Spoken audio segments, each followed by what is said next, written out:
Então, vamos papear. Vou copiar. Então, pessoal, eu convidei a Alessandra, que é minha colega e minha amiga, para conversar com a gente sobre a experiência dela em fisioterapia na UTI PED e NeoPED. A Ali tem uma caminhada linda de estudo e de prática fisioterapêutica. E essa demanda assim dessa conversa surgiu em aula com os meus alunos de fisioterapia pediátrica, mas a gente quis gravar esse nosso papo para que a gente pudesse resgatar quando tivesse desejo, né? Então eu vou deixar que a Ali mesmo se apresente, fale do currículo dela e a gente vai começar a conversar. Então Pode tá bom, falar. vamos lá. Boa noite, pessoal. Boa noite a todos. Meu nome é Alessandra. Eu sou egressa da Unisc, né? Me formei em 2011 na nossa casa. Sempre amei muito a fisioterapia, né? A fisioterapia respiratória, a fisioterapia pediátrica. Mas foi depois, aos pouquinhos, que eu fui pegando o gosto, né? Pela essa arte, pela essa profissão que tanto nos encanta, né? E todo dia nos surpreende bastante. A minha formação, então, é em fisioterapia e intensivismo, né? Eu fiz o meu pós-graduação no Hospital Moinhos de Vento, em fisioterapia hospitalar e em terapia intensiva. E aí, posteriormente, eu fiz a especialização também em terapia intensiva. Aí, depois, eu fui migrando um pouquinho mais para pediatria, né? Que foi a área que foi mais me encantando, né? Que me apaixonei e até hoje é onde eu tenho as minhas maiores conquistas.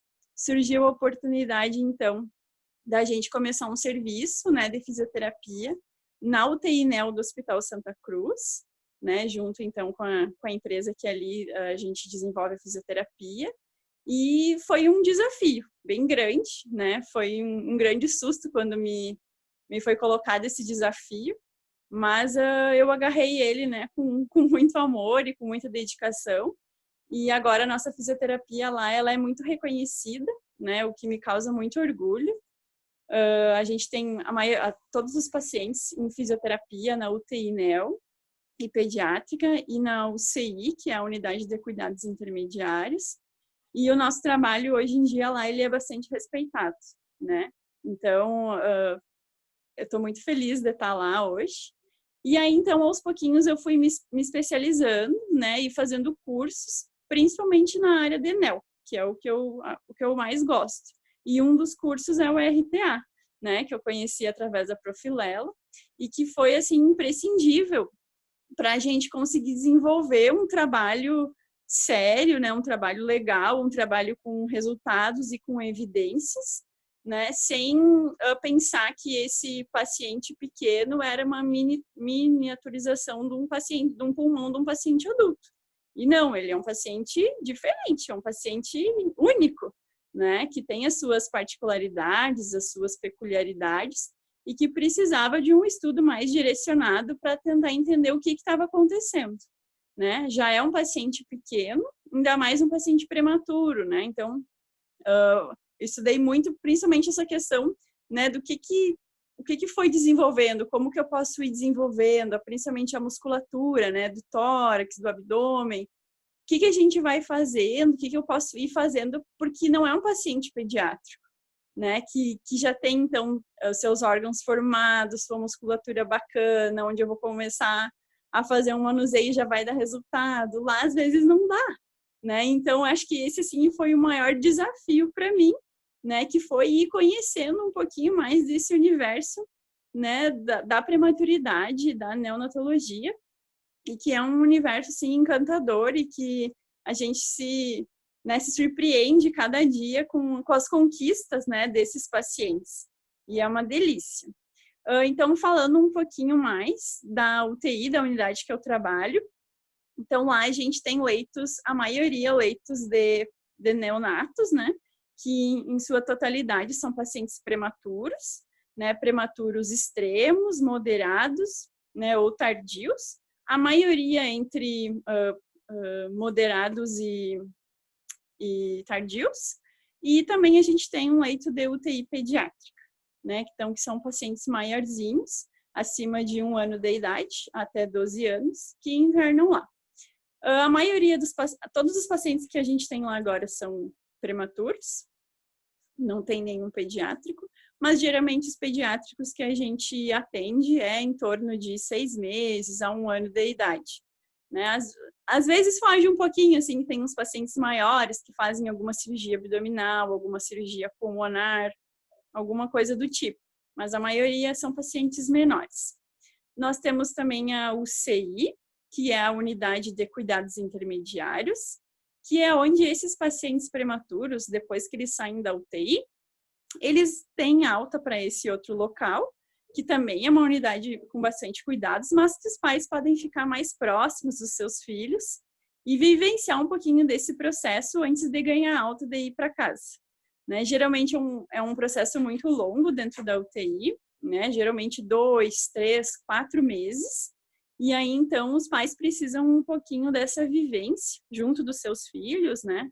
Amamentando, trocando, criando mais vínculo ainda com eles, né?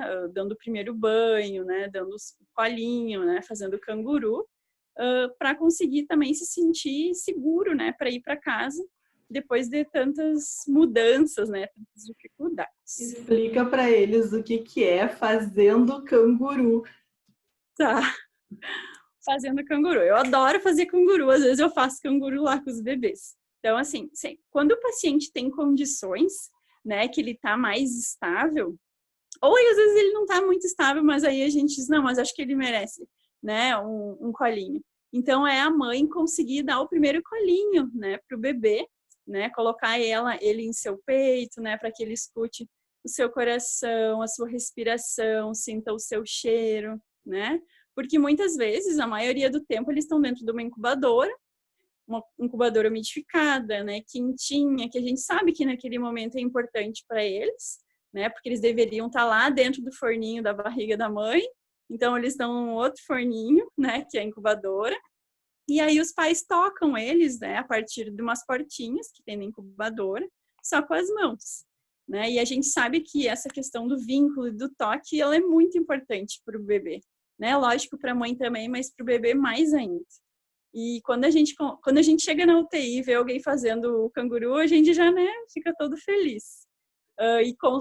Sempre quando coloca no colo da mãe, o bebê melhora, a saturação de oxigênio melhora, a frequência cardíaca baixa, eles se acalmam, né? Às vezes a gente consegue ter muito mais sucesso na fisioterapia depois, né? Tudo muda. E sempre quando eles estão no canguru, a gente não interrompe, a gente deixa esse momento para eles. Na UTI, eles fazem, né, mas não são todos os pacientes, são os pacientes menos graves, né, pacientes gravíssimos, naquele momento não tem como fazer. Às vezes, pacientes intubados, né, em ventilação mecânica fazem, né, dependendo da sua condição naquele momento. Mas na UCI, né, que é a Unidade de Cuidados Intermediários, é direto, fazem bastante. E às vezes, os pais demoram um pouquinho para chegar, a gente faz também, né? Para eles não ficar chorando, não ficarem nervosos, ansiosos, a gente faz também durante a fisioterapia, né? Na unidade de cuidados intermediários, a gente consegue estar pegando esse paciente, né? Fazendo os manuseios no nosso colo, né? Em cima do ninho e conseguindo, então, assim, um contato maior com esse paciente, é uma delícia. Né? Eu adoro fazer. Vocês fazem lá na UCI também o banhozinho de ofurô? Sim, a gente faz também o banhozinho de ofurô. Também foi uma conquista nossa lá dentro, né? Junto com o pessoal da enfermagem. Quando a gente entrou lá, eles não faziam. E aí eu lembro que quando eu falei para a prof. Andréia que eu queria fazer o banho de ofurô, ela surtou. Ela disse, meu Deus do céu, o que vocês estão fazendo? Tu lembra disso? Ela disse, gente do céu, quando eu e a Dani fomos falar para ela, ela disse, me tragam estudos, me tragam estudos. Aí a gente trouxe um monte de estudo para ela, e ela disse, gente do céu, essas doidas vão aprontar lá. Aí a gente incomodou lá o pessoal da enfermagem e eles compraram o ofurô, né? Compraram o ofurô, que é o ofurô que tem até hoje lá. E aí, lógico, aos poucos a gente foi melhorando, né, aos poucos, assim, os cuidados também com a higienização desse ofurô, né, agora a gente utiliza um plástico dentro, para proteger mais o bebê, né? Então, assim, a técnica, ela foi se aprimorando. E hoje em dia ela é super utilizada, principalmente para esses bebês, assim, mais agitados, mais estressados, que passaram um período maior, principalmente em ventilação mecânica, né? Que são bebês, assim, que precisou mais de drogas, né? Precisaram mais de drogas. Então, a gente utiliza bastante lá. E é uma delícia, né? É uma delícia. E os pais adoram, é um momento único, assim, um momento bem gostoso. Depois eles mandam os vídeos pra gente. E aí eles choram para sair, né? Do ofurô. Eles às vezes choram para entrar, mas depois para sair é muito pior, porque é uma delicinha, né? Mas aí a gente aproveita, né, para não gastar tanta energia também desse paciente, né, que está ali ganhando peso. A gente aproveita a hora do banho para fazer isso. Aí a gente combina com a equipe de enfermagem, né? Ah, que hora que é o banho? Daí a gente combina tudo para a hora que for o banho e daí faz tudo junto, faz uma coisa só, para também não gastar muita energia desse paciente. Eu acho que na UTI, mais do que em qualquer outro espaço do hospital, essa negociação dos horários, né, entre as equipes de nutrição, de enfermagem, de físio, é fundamental, né? Isso assim foi o que mais assim me impactou quando eu cheguei lá, né? Porque no andar a gente está acostumado a ir no olhar o prontuário, vai lá no paciente, atende o paciente e deu. Às vezes a gente nem fala com a equipe, né? E dentro de uma unidade fechada, principalmente da unidade na NEL, é tudo assim bem restrito e tem que ser tudo bem amarradinho. A gente não consegue fazer nada sozinho lá. Né? Então, assim, a gente precisa da equipe médica, a gente precisa principalmente da equipe da enfermagem. Então, quando eu chego lá, né, eu olho o prontuário do paciente, vejo como que ele passou a noite, porque geralmente tem algumas mudanças, acontecem algumas coisinhas, e aí eu discuto, né, com o médico que está ali, se caso aconteceu alguma intercorrência, se aquele paciente pode fazer a fisioterapia. Geralmente sim, né, a não ser que esteja muito grave. E aí eu já combino com qual é a técnica da enfermagem que está com esse paciente, se está tudo bem, se ele não apresentou vômito, se está tudo certo, né? Porque elas, mais do que ninguém, elas ficam o turno inteiro com o paciente. Então, elas sabem de detalhes que daqui a pouco, quando eu cheguei, várias coisas já aconteceram, né? Então, elas já chegam e já passam. Ah, olha, não deu para esperar para dar o mamar, estava morrendo de fome, já dei antes. Né? Então, assim, tem os horáriozinhos, mas às vezes, né, acontecem alguns percalços, e aí a gente tem que se adequar conforme o bebê. E aí a gente organiza o horário do mamar, né, geralmente 1 hora depois do mamar, para poder fazer a fisioterapia, não antes disso. Caso um paciente que esteja apresentando vômitos, esteja com o abdômen distendido, né, já tem assim uma condição mais especial nessa questão da absorção da alimentação, aí a gente espera um pouquinho mais, né? Porque às vezes os manuseios, as trocas de decúbito pode vir apresentar, né, algum episódio de vômito e a gente não quer que isso aconteça. E aí então a gente vê direitinho o que elas fizeram, né? Se o paciente foi aspirado, se não foi, tudo é combinado antes da gente ir fazer a físio. E também agora tem a questão dos decúbitos. Se criou, então, um relógio na UTI, né, com os decúbitos DD, DL e DLD, então, que ele é seguido universalmente por todas as equipes. Então, quando eu chego no leito e encontro o paciente numa posição, eu já pergunto para elas, tu já posicionou, tu já trocou, né, para mim não precisar ficar mexendo indevidamente mais ainda nesse paciente, né, porque elas fazem os cuidados, troca de fralda, medição de temperatura, medição de sinais vitais, HGT, né, para ver o índice de glicemia. Então, o paciente ele é bastante manuseado já antes de eu chegar, né? Então, às vezes, muitas vezes até fica mais estressado. Então, daqui a pouco ela já posicionou de um lado, eu chego posicionando do outro. E são crianças que perdem energia muito fácil, né? E não tem como repor muito rapidamente, né? Muito rápido e é o que a gente não quer, pelo contrário, né? Por isso que o atendimento lá, ele é bem otimizado. Então, a gente vai fazer exatamente o que o paciente precisa naquele momento, né? Se é um paciente que é um paciente grave, que está entubado, mas ele está ativo, não tem por que eu ficar mobilizando mais ainda esse paciente, né? Eu vou fazer exatamente o que ele está pedindo, o que ele está precisando naquele momento, né? Daqui a pouco focar mais na questão respiratória, na questão do posicionamento da cabeça, né? Que eu sou bem chata para isso, né? Então a gente está trabalhando isso mais lá ainda também. Né? Acho que O posicionamento nunca é chato o suficiente, né? não. Que E agora, posicionamento assim, é uma coisa que terapêutico, às a gente vezes, está conseguindo trabalhar mais. É.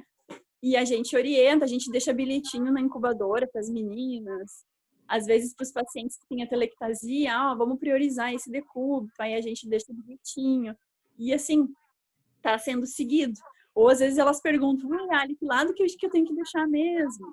Né? Porque elas não olham os raios-x. Aí eu pego e tiro a foto do raio. O raio-x está assim, esse lado aqui é o ruim, então a gente tem que, vamos priorizar isso. Né? Eu acho que essa troca, assim, ela é bem bacana. Não é fácil, né, a gente conseguir que isso aconteça. Então, assim, é um trabalho...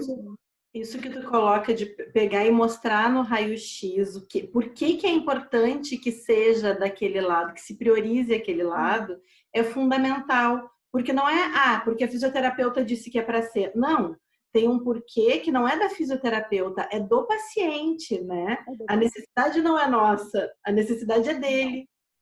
Exato. E é legal que não é uma coisa imposta, entendeu? Elas entendem por que aquilo ali é importante, né? E aí elas mesmas assim, não dá para deixar desse lado, o raio-x tá feio. Né? Essa semana eu tava atendendo um paciente que tava atelectasiado todo o hemitórax direito. E aí a gente colocou em CPAP, aumentou a PIP, fiz bastante fisioterapia, aí fizemos 3 vezes por dia, aí arrumamos o posicionamento, daí foi o cara fazer o raio-x. Acho que foi uns 2 dias depois. E aí elas foram olhar o raio-x para me contar. E elas, ele melhorou muito o raio-x. Então, assim, foi um trabalho em conjunto, sabe? Aí eu tava lá atendendo outro paciente, eu disse, gente, agora eu não consegui olhar. Aí elas foram lá tirar a foto. Olha como melhorou esse raio. Aí chegou a médica e elas, olha, doutora, como melhorou esse raio. Então, assim, elas se sentem parte disso também, né? E é uma conquista de todo mundo, porque não é fácil, né, a gente conseguir estar revertendo essas atelectasias danadas, né? Em, às vezes, tão pouco tempo, né? Sem tanta pressão, porque qualquer pressão a mais ali já distende o abdômen. Né? É diferente de um paciente já adulto, né? Um paciente pediátrico maior. Sabe bem, né, Lela? Então, assim, é bem desafiador, assim. Então, quando a gente consegue em pouco tempo, a gente fica bem, bem feliz, né? Bem gratificante, assim. Não tem o que pague esse momento. Bom, posicionamento terapêutico, eu sempre luto muito pelo posicionamento terapêutico, né? Porque por muito tempo a físio não considerava, não olhava pelo menos para o posicionamento como uma técnica fisioterapêutica, quer dizer, é uma conduta. E em alguns pacientes é a única conduta possível, né? Por algum tempo. Então, Exato, tem pacientes que eu chego lá e eu só posiciono. É fundamental que a gente possa olhar para o posicionamento terapêutico como uma conduta e uma conduta altamente eficaz, sobretudo nesses pequenininhos, né?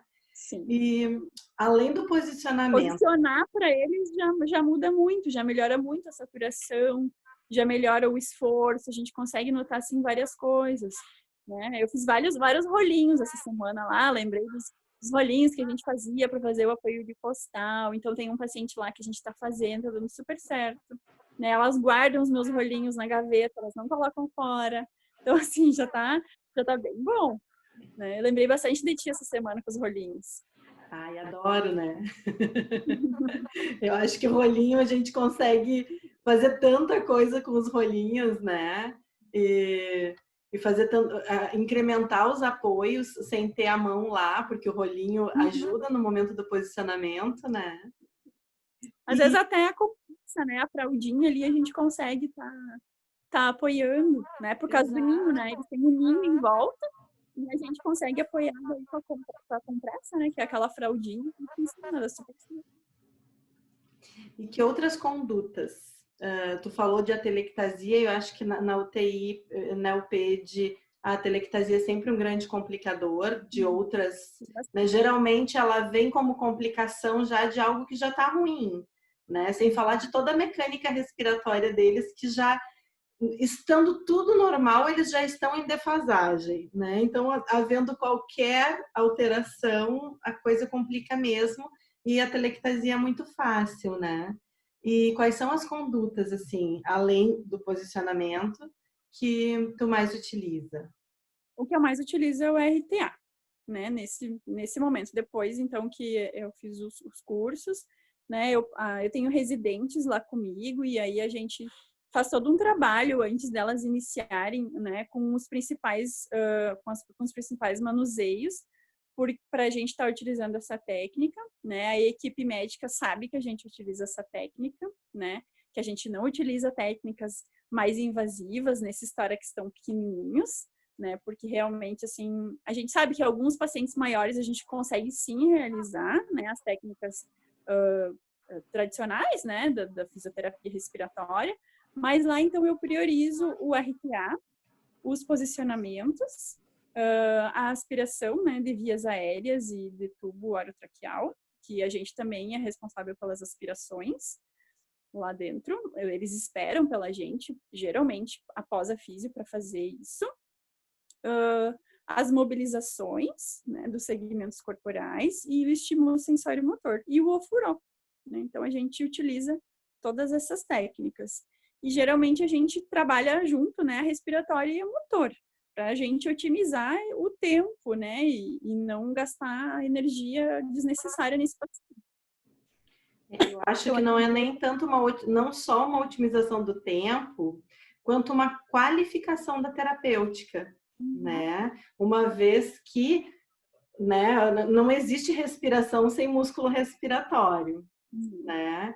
Então, não tem como fazer, pensar, ainda mais tendo que economizar a energia desses bebês, dissociar a respiratória da motora, né? Fazer de uma forma isolada, não tem como, né? Então a gente faz junto, né? Faz os manuseios, as dissociações de cintura, a troca de decúbito, o alongamento, né? Da cabeça, da musculatura cervical, faz tudo junto. É um processo, né? Único, assim, não tem como fazer separado. E com relação à ventilação dentro da UTI, como é que é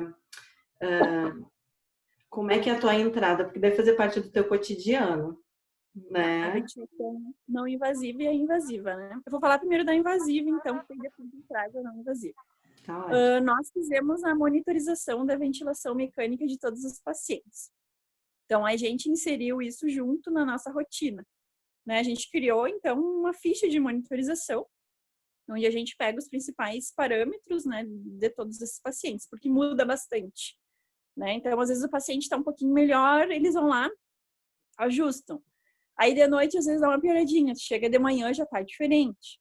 Então, a gente faz toda essa monitorização, né, que é pegar direitinho o modo ventilatório, a FO2 do paciente, a PIP, o volume corrente, a frequência respiratória, né, todos esses dados, a relação, né. Então, a gente consegue ali na monitorização, a gente coloca a data, né, e consegue ir vendo se esse paciente está evoluindo ou não, né. A gente consegue, ontem estava menor, hoje estava menor.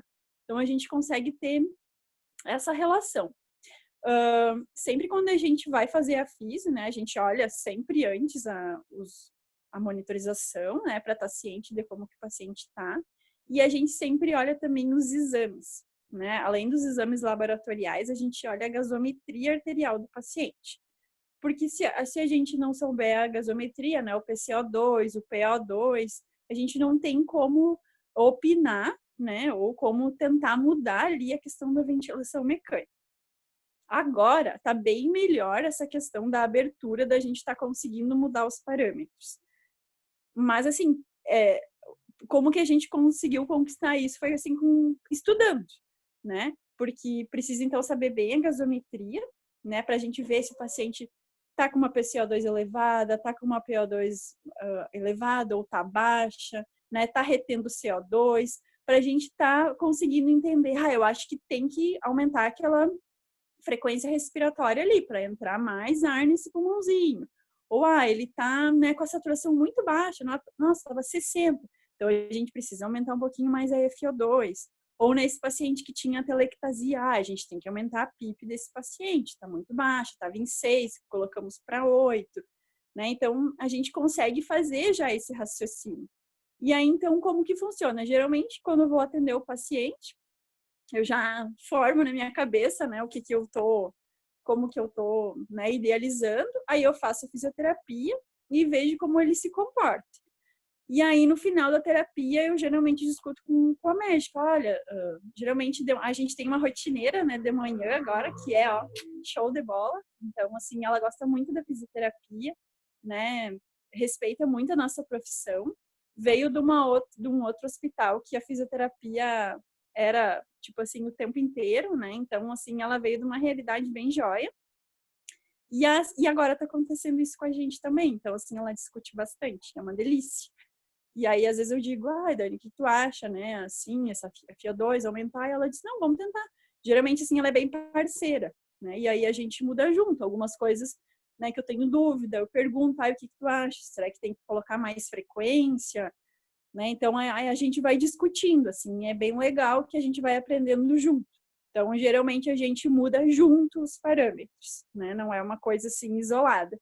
E quando ela muda antes da gente fazer a fisio, ela nos avisa. Gurias, eu diminuí ali os parâmetros, vamos ver como é que ela vai se comportar, vamos ver como é que o paciente vai se comportar. Aí a gente, então assim, a gente está ciente daquilo ali, né? Não está chegando só fazendo a fisio e deu indo embora. Não, a gente participa, né?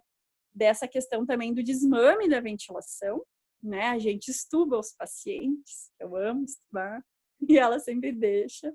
Ela me chama, né? Às vezes eu tô na UCI, ela, vamos estubar o paciente tal. Aí eu disse, posso? E ela, claro. Né? Então, assim, a gente faz parte, né, desse processo. Eu adoro estubar. E a gente já viu na prática, né, o quão diferente é um processo de estubação com o fisioterapeuta do lado para poder intervir, né? Sim, é muito legal. Tem um protocolo ali, né? Criou-se um protocolo bem legal, com nebulização e com a colocação do CPAP, né, da VNI, que também foi uma vitória, porque antes, né, há um tempo atrás, esses pacientes eram estubados e colocados em óculo nasal, né? E aí o que acontecia? O paciente atelectasiava e era entubado novamente, o que é péssimo para o paciente. E eu me sinto muito mal, assim, quando isso acontece. Tipo, eu vejo, assim, que não tem, é uma coisa sem sentido para mim, né? Passar por todo aquele processo novamente. Absolutamente Então, necessário, né? Necessário. Então, assim, o que a gente sempre combina? A gente vai tentando baixar os parâmetros ao máximo, FiO2 de 21%, PIP de 6, né? Frequência mais próximo do peso, né? Da idade daquele paciente, frequência respiratória. Tenta deixar, então, assim, um SMV, né? Onde o paciente consegue estar entrando, né? Num modo ventilatório, onde o paciente consegue estar participando, né? Da sua respiração, para tentar desmamar esse paciente o mais rápido possível. E aí, sempre, então, agora, quando vai ser estubado, o CPAPzinho já está ali, né? A gente utiliza o CPAP no ventilador mecânico, só que no modo CPAP, né? No modo VNI.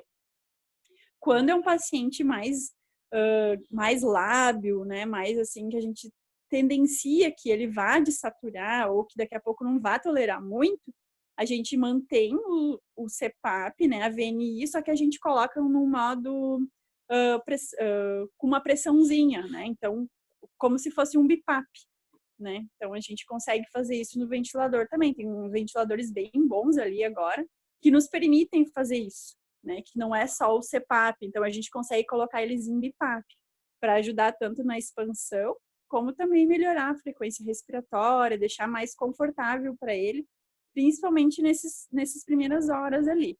E a nebulização, ela faz também bastante. Estuba, né? Tira o tubinho, coloca já na nebulização, a gente deixa esse paciente mais sentadinho, né? Com a cabeça bem retinha, com o posicionamento bem retinho, deixa ele mais sentadinho, segura a nebulização e aí em seguida já coloca a pronga nasal, né? A gente não utiliza a máscara nesses pacientes pequenos pela questão da comodidade e também da gente conseguir fixar bem o narizinho do paciente a pronga. A gente tenta deixar bem vedado para que não tenha escape e ele consiga aproveitar, né, essa ventilação não invasiva que está sendo ofertada. E aí, os modos da ventilação, então a gente utiliza a VNI, o CPAP ou BIPAP, dependendo do paciente, às vezes CPAP mesmo, o paciente tolera super bem. A FiO2, a gente tenta uma FiO2 mais baixo possível, né, 21, 25 ou 30% nos pacientes assim, que mais necessitam. Aí a gente ajusta o fluxo, que geralmente é de 8 a 12, a gente utiliza 8. E aí a PIP, né? Então a gente vai ver, esse paciente ele tem um pulmãozinho, né, mais displásico, vamos colocar uma PIP maiorzinha. Aí a gente coloca uma PIP 7 ou 8, né, naquele primeiro momento. Ou, né, varia, de 6 a 8 a gente coloca. Depende, assim, de como ele se encontra. E aí a gente fica monitorizando esse paciente, que geralmente daí ele fica fazendo nebulizações de 1 em 1 hora naquele dia, né? Porque para colapsar é rápido, né? Às vezes a via aérea dá aquela fechada, né? Dá aquele sibilo. E aí a nebulização ela nos ajuda bastante a manter, né? O CPAP mantém esse alvéolo aberto e também para não encharcar, né? De secreção e de líquidos. Então, é assim que funciona. E aí a gente cuida, né? O paciente foi estubado, então a gente prioriza naquele momento a estubação, e aí a fisioterapia em si, os manuseios, a gente deixa para mais tarde ou deixa para o outro turno. E aí, então, tem um certo cuidado, né, a mais com esse paciente que foi estubado. A gente deixa, assim, tenta não deixar acumular secreções. Então, a gente fica de tempos em tempos auscultando, vendo como que tá, né, para não deixar acumular secreções e esse paciente não piorar. Geralmente tem dado certo, assim, os pacientes não estão sendo entubados novamente. Então a gente está tendo bastante sucesso. E tem uma outra coisa que eu queria te contar, que agora eles estão utilizando um saquinho para o paciente ficar envolto, paciente pequenininho. É como se fosse um saquinho de TNT, um saquinho de TNT que tem abertura nas duas extremidades, e aí tem uma cordinha que tu puxa que fecha, tipo um casulo. Não sei se tu já viu. E aí eles estão colocando nesses pacientes.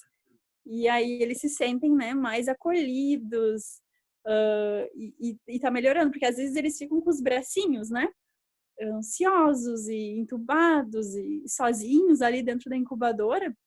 E aí veio essa médica, ela solicitou então os casulos PMG, e aí eles ficam dentro dos casulinhos e quando eu olhei a primeira vez me apaixonei, né?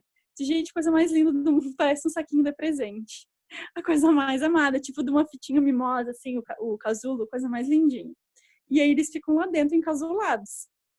E aí a gente tá colocando eles, é uma delícia. Aí a gente faz a físio, baixa um pouquinho para fazer, depois coloca eles no casulo de novo. É bem legal, tá bem gostoso. Sim, que imagina, os prematurinhos, né, eles já são, quer dizer, um bebê recém-nascido, sem ser prematuro, ele já é completamente desorganizado, né, por conta da imaturidade neuronal. Prematuro, então, nem se fala, é muita desorganização mesmo, né, e daí eles ficam agitados, os reflexos estão todos lá enlouquecendo eles, e então esse confortinho, assim, faz toda legal. A diferença. Com todos os procedimentos invasivos também que eles passam durante o dia, né? Não é uma tarefa muito fácil, né? Então, eu acho que tudo que a gente puder priorizar do conforto, né? O ninho, os rolinhos, né? As fraldinhas, o casulo, né? O toque, né? O que é o ninho? O ninho? O que é o ninho? O ninho é como se fosse um de um tecido que tem lá, que dentro desse tecido, então, tem uma espuminha, né, para o paciente, então, ficar posicionado. Então, geralmente, ele fica em U, né, o paciente fica na incubadora, ele fica nessa posição, e aí, quando a gente coloca ele em decúbito lateral, a gente vira o paciente, e aí consegue colocar entre os membros inferiores, deixar, ficar uma parte na parte da frente do paciente, onde ele sente, né, que tem alguma coisa ali protegendo ele, e a outra parte na parte dorsal, né, e aí ele consegue ficar bem aninhadinho com aquele U. E eles adoram, assim, ficam super bem posicionados. E quando eles ficam em decúbito dorsal, a gente deixa bem justinho para que eles fiquem bem posicionadinhos, e aí os membros inferiores, né, flexionados, para que ele não se sinta perdido, né? Eu digo, nossa, ele tá todo solto na incubadora, não gosto também, né? Porque ele fica todo bagunçado, já não, né? Como tu falou, já não é organizado e ainda parece que ele fica solto ali. Então, quando tu aninha, né? E a físio a gente faz tudo dentro desse ninho, né? A gente não tira para fazer, a gente tenta não desorganizar o máximo que a gente pode, né? Depois que a gente faz, outra coisa que eu esqueci de falar, que a gente faz esses procedimentos invasivos, como, por exemplo, a aspiração, que é um procedimento mais invasivo que tem, né, além das coletas, geralmente, antes a gente finalizava a fisioterapia com a aspiração. E aí, depois de um tempo, a gente viu que não dava, porque a gente perdia muita coisa que a gente tinha conquistado, né, através dos manuseios. E aí, então, a gente faz um pouquinho mais, né, de um apoio, de uma ajuda de um posicionamento, até o paciente voltar àquela saturação ou a frequência cardíaca que ele estava naquele momento, que estava gostosinho, né, porque depois aumenta tudo de novo. E aí, então, a gente está tendo esse cuidado, né, de dar essa atençãozinha depois desse procedimento invasivo para o paciente, né, e a gente está tendo bastante resultado, assim, positivo, porque muitas vezes aspirava, voltava a saturação boa, mas daqui a pouco ele estava instável de novo, né, porque realmente desorganizou essa caixa torácica, esse abdômen, né, que estava legal, aí já depois piorou de novo. Então, a gente está tendo esse cuidado e estamos colhendo bons frutos, assim, está dando super certo. Eu acho perfeito, né? Até porque fica um registro tão ruim para eles, assim, né? O fim da fisioterapia é sempre um momento muito ruim quando é a aspiração, né? Exato. Porque por mais que a gente tenha cuidado, né? E a gente tem no manuseio de não lesionar, mas é desconfortável, né? E realmente coloca a musculatura numa desorganização, né? Então, poder reorganizar tudo e deixar eles confortáveis. Conforto é sinônimo de respirar bem, né? Que é o objetivo primeiro que a gente quer. Ventilar, respirar bem, né? Permitir uma boa entrada de ar com a musculatura funcionante. Então, perfeito, maravilhoso. Sido bem, bem bom, assim. Mas isso a gente só foi percebendo na prática, né, prof? A gente não tem noção disso, né? Então, assim, foi bem depois, né? Foi, acho que o ano passado. Mas que bom que a gente conseguiu, né, ter essa sensibilidade de perceber isso e reparar, né, o que a gente estava daqui a pouco pecando, né, nesse sentido, assim. Eu acho assim que está sendo bem válido, bem interessante, né?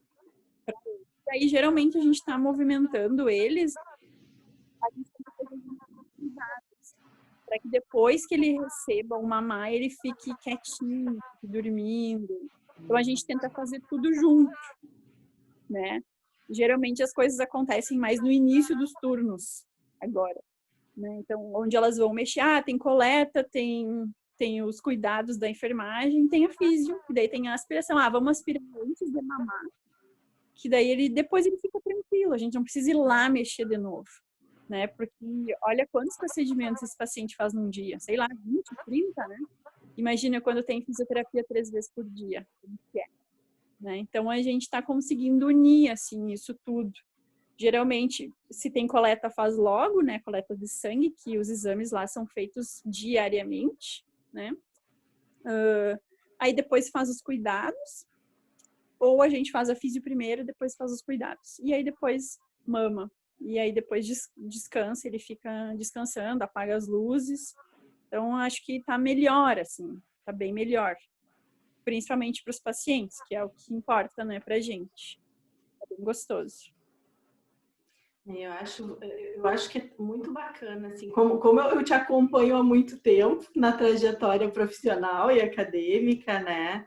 É tão bacana poder acompanhar esse crescimento profissional que, que associa, sabe, a pesquisa acadêmica e o afeto junto, né? De tu poder olhar para o paciente e enxergar o que ele precisa, né? O que o corpo dele precisa e como a gente fazer isso de uma forma menos agressiva, né? Porque é possível. E eu realmente penso que o reequilíbrio tóraco-abdominal, sempre fui uma defensora, né? Tu sabe disso. Ele abre o nosso olhar para isso, né? Para essa união assim da afetividade com a cientificidade, né? Porque antes parecia assim, ou a gente é altamente técnico, eu não gosto dessa palavra, né? Mas ou a gente é altamente técnico ou a gente não é nada, né? E a gente, ainda mais com os pequenininhos, a gente é obrigada a ser uma outra coisa, né? E a gente consegue na prática ver o quão é possível e indissociável com os pequenininhos a necessidade de ser altamente qualificado do ponto de vista científico, para não chamar técnico, porque eu acho essa palavra massacrante, e afetuoso ao mesmo tempo, né? Não tem como não ser. Não tem como. Acho precioso. Tua fala foi toda muito preciosa, assim, no sentido de nos apontar isso, né? Esse respeito por esse serzinho que tá ali. E também o quão fundamental é o trabalho em equipe, né? Então, maravilha, assim. É muito bom ouvir de alguém que tá ali todo dia, né? E que se dedica, e eu sei que tu é uma apaixonada pelo que tu faz, porque tu se diverte com aqueles bebês. É muito legal.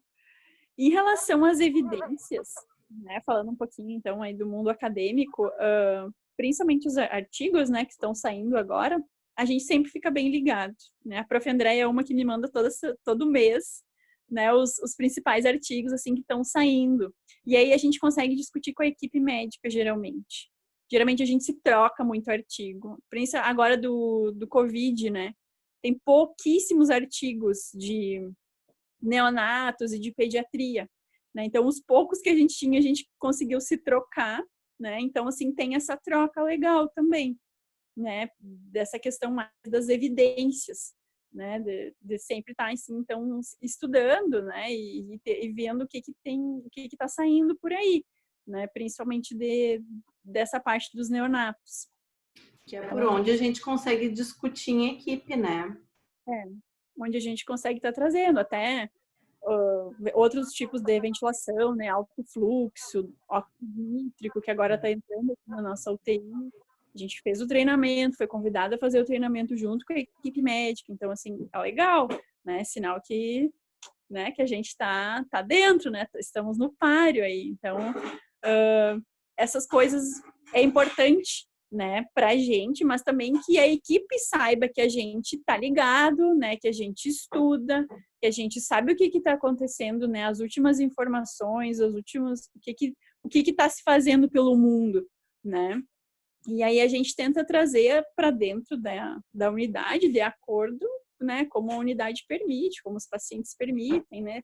A gente sempre tenta adequar as nossas necessidades, né? Por exemplo, essa questão do casulo, né? Então ela viu que estava sendo utilizada e trouxe para dentro. Né? As prongas, a gente encontrou outras marcas de pronga. Às vezes as prongas são muito compridas, fica machucando ou machuca muito, dá muita lesão de septo. Então a gente conseguiu achar umas prongas mais curtinhas, que fixam mais e que não machucam tanto. E isso eu nem imaginava que existia, né? Então tendo participação, assim, principalmente no que está saindo, assim, mais de novo, né? Que é o que a universidade também nos instiga, né? Vocês como professores, a sempre estar buscando, né, coisas novas. E isso é uma coisa, assim, que ficou muito em mim, sabe?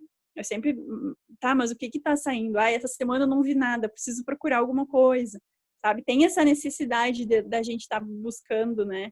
E sabendo, não ficando para trás, né? Sabendo, eu quero estar participando disso também, né? De ver o que tá saindo por aí. Isso é bem legal, bem joia. Ai, que bom, Ali. Que delícia de papo. Ai, queria te agradecer um monte por essa conversa, por tu trazer a tua experiência e por a gente poder mostrar, né, esse dia a dia, que eu acho tão fundamental. E mais feliz eu fico ainda por tu seres uma egressa, né, da Unisc, ter sido minha aluna e ter sido minha colega na docência e também na vida profissional, ter sido fisioterapeuta do meu filho, cuidado dele, de mim. Então, são muitos laços, né? E eu fico muito feliz e muito orgulhosa e queria te agradecer um monte, assim, por esse momento que a gente está todo mundo, né, tendo que se repensar e organizar a vida e aprender todo dia como administrar o todo dos conhecimentos, dos afetos. E mais uma das coisas que esse momento, né, está nos oportunizando são esses encontros. Exato, né? Querendo ou não, a gente está, não é questão física, né? Mas a gente está, às vezes, mais ligado ainda, né? A gente não ia estar fazendo essa ligação, né? Se isso não tivesse acontecido. Exatamente. Né? Então, a gente se pensa, ai, meu Deus, não aguento mais, mas assim, o que isso tem? O que essa situação vem nos mostrar, né? O que eu preciso enxergar de diferente, né? E mudar algumas coisas, né? Porque a nossa vida nunca mais vai ser a mesma, né? O meu marido fala isso, nossa vida nunca mais vai ser a mesma, né? E realmente ela não vai mais ser, né? E algumas fichas caem, né? O que eu tô fazendo, né? Algumas coisas, eu principalmente algumas coisas que eu fazia antes eu já não faço mais, né? A minha rotina também mudou e algumas coisas estão bem melhores. Lógico, a gente sente muito falta, né? De viajar, de ir para um congresso, de ir para uma palestra, né? E isso a gente tem saudade, mas isso vai voltar aos poucos, né? E não é por isso que a gente não pode estar informado, não conversando com as pessoas, né? Trocando as informações, né? E eu agradeço assim muito por ter lembrado de mim, né? Para a gente estar conversando um pouquinho. Eu acho que tu foi uma das pessoas que mais me inspirou, assim, principalmente nessa questão da pediatria, né? Dessa questão mais humana, né? Dessa questão, assim, não ter a técnica, né? Mas saber transmitir isso para o paciente daqui a pouco de uma forma diferente, né? Porque cada paciente é único, né? E cada paciente nos sente de um jeito e a gente sente também de outro, né? Então, assim, cada atendimento é único. De manhã é de um jeito, de tarde de outro, porque ele está precisando de coisas diferentes, né? A gente de manhã está de um jeito, precisa de uma coisa, de tarde a gente precisa de outra. E eles são a mesma coisa, né? Então, assim, acho que nós, como profissionais da saúde, né, fisioterapeutas, né, donos do toque, né, do toque, do carinho, né? Às vezes a gente atende os pacientes e ele, coisa bem boa, né? Só da gente encostar neles, eles sentem que a gente é diferente, porque a gente é, né? A gente sabe que tem profissionais da saúde que não passam nos pacientes, né? E quando eles veem fisioterapeuta, eles já lembram o quê? Massagem, né? Porque eles sabem que é bom, né? E aí a gente vai tentando mostrar para eles que tem outras coisas também, né? Não só a massagem. Às vezes a gente fica bravo, né? Mas é um mito aí que se criou. Então, é isso, né? Eu estou à disposição para quem quiser, né? Eu posso fazer alguns vídeos, mostrar para vocês um pouquinho do ventilador mecânico, se vocês tiverem mais interesse, do CPAP, né? Da pronga, que daqui a pouco fica muito longe eu só falar para você. A gente publicou um artigo lá esse ano também dos fatores estressores na UTI-NEL, junto com o residente, com a prof. Andréia, né? A gente fez esse estudo aqui na UTI-NEL, então bem bacana também, né?